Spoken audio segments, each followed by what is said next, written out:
Welcome to my channel. Today I'm going to build a practical kitchen paper holder with a small storage box.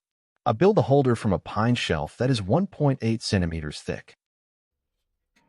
I start by cutting a piece to a length of 30 centimeters. Then I cut the piece into two pieces that are 14.5 centimeters wide. I continue by cutting a piece that is 23.5 centimeters long. Then I cut the piece into two pieces that are 14 centimeters wide. I take a piece of plywood that is 6 millimeters thick and cut it to a size of 23.5 by 14 centimeters.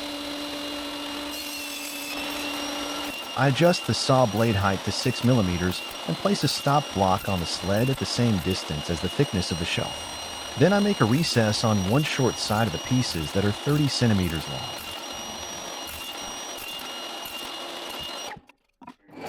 Now I move the stop block to a position that is 14 centimeters from the saw blade. Then I cut a new groove into pieces that are 30 centimeters long. When I make the groove, I hold the short side with a recess against the stop block. Next, I use a piece with the same thickness as the shelf to measure where to make the next cut. Once I have made a new groove in both pieces, I cut away the material between both grooves.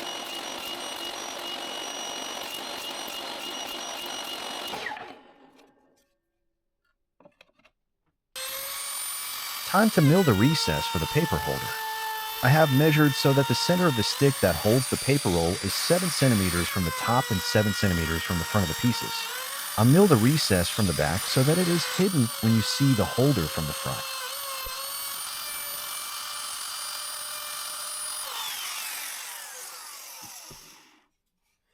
This is what the pieces look like when the recess for the stick that holds the paper roll is complete. Time to mill out a groove for the back piece. The paper holder should only have a back piece where the box is located. Therefore, I only mill out grooves for the back piece from the recess in the middle of the pieces and downwards.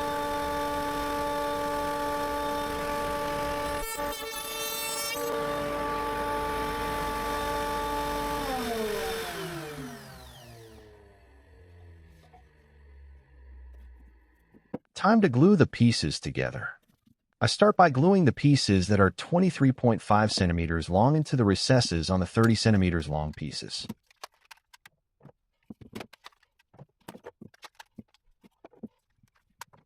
When the initial gluing has dried, I glue the back piece.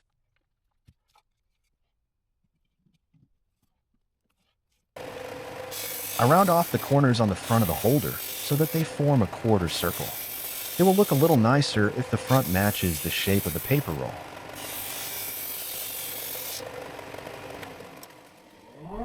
I mill the edges of the paper holder with the smallest router, but leave the inner edges around the box. I only sand the inner edges a little carefully by hand.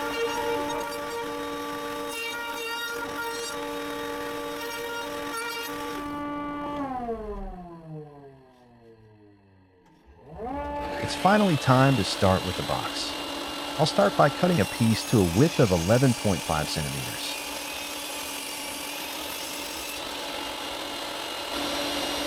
I place the stop block on the sled 3 centimeters from the saw blade and cut off two pieces from the 11.5 centimeter wide piece. Then I move the stop block to 10 centimeters from the saw blade and cut off two more pieces from the 11.5 centimeter wide piece. I'll mark the center of one of the pieces that is 3 centimeters long and drill a hole that is 25 millimeters in diameter.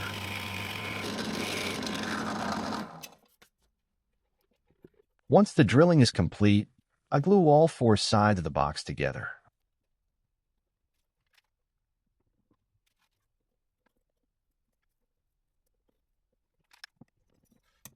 It is very important that the box is exactly straight at a 90-degree angle. That's why I check all four sides with a square before the glue has dried. I forgot to make recesses in the pieces for the bottom plate of the box before I glued them together, so I have to mill recesses instead.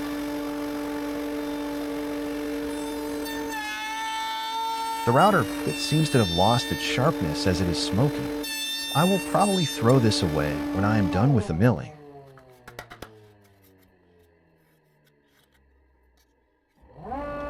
I use an 8mm MDF board at the bottom of the box and cut it to a size of 11 by 18.4 centimeters. Instead of making the recess perfectly square with a chisel, I round off the corners of the bottom plate so that it fits into the recess. Time to glue the bottom plate to the box.